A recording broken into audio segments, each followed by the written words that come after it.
biggest piece of advice for the future of work is do not wait for your job to be disrupted. Refusing to use AI is like refusing to use electricity. It's a general purpose technology. It's going to change everything. So we have to start getting comfortable with the idea of change. AI, again, the claim is AI will eventually lead us to socialism. As you was hearing from the lady with the low volume, there is almost hedge bets on Wall Street of how much job loss over the next 2, 3, and 5 years of what we're looking at.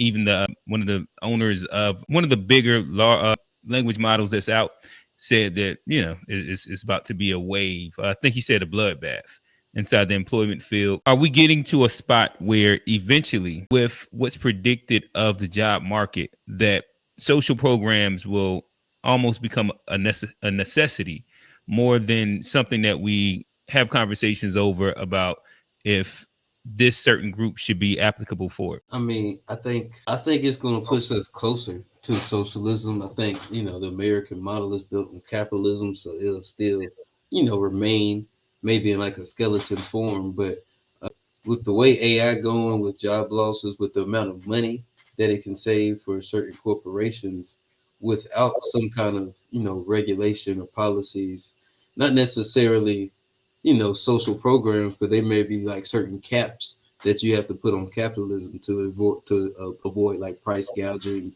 and charging the highest amount of prices when you're paying the lowest amount for I think there's policies that have to be put in place, but I don't think it necessarily is going to have to lead to all social program or UBI type of model. Not yet, maybe, but not in the next 5 years. Like you got to really embrace and lean in, be an early adopter, because you can't really avoid this tsunami that's coming. And like it is just a crazy time in which we're living, because I don't like the rate in which this thing is moving. Like we really don't I don't think we can really see what this is going to look like in 10 years in terms of everything. And I feel like we ultimately will have to have more socialism, right? In reality, I don't think that's what's probably going to happen.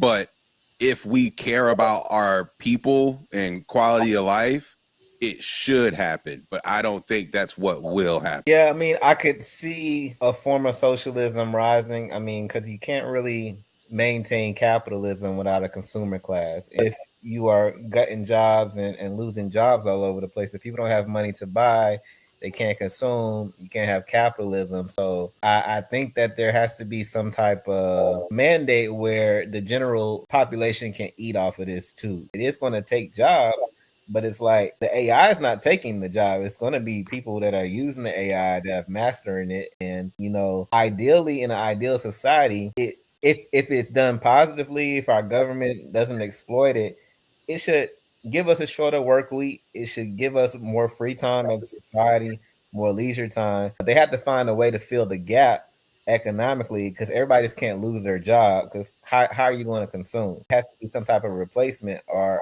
UBI or have to have a universal payment for people if there are no jobs and everything is automated, But the good side, if everything is automated, then we can be free, but people have to have money or some type of income to consume.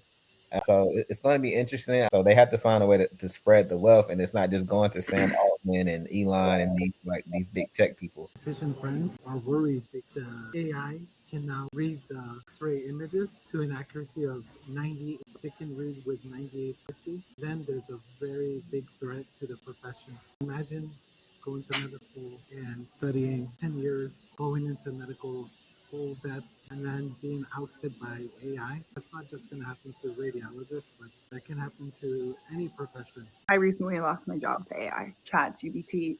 I'm a copywriter, and small businesses basically realized that that service is less expensive than hiring me, even though I don't make very much money. They want me to train AI to do my job. Like, if you are a copywriter, you already have one of the greatest skills for AI, which is writing prompt. Like, so instead of looking for a job, create your own job, become a AI agent writer, create your copywriting business and scale it up.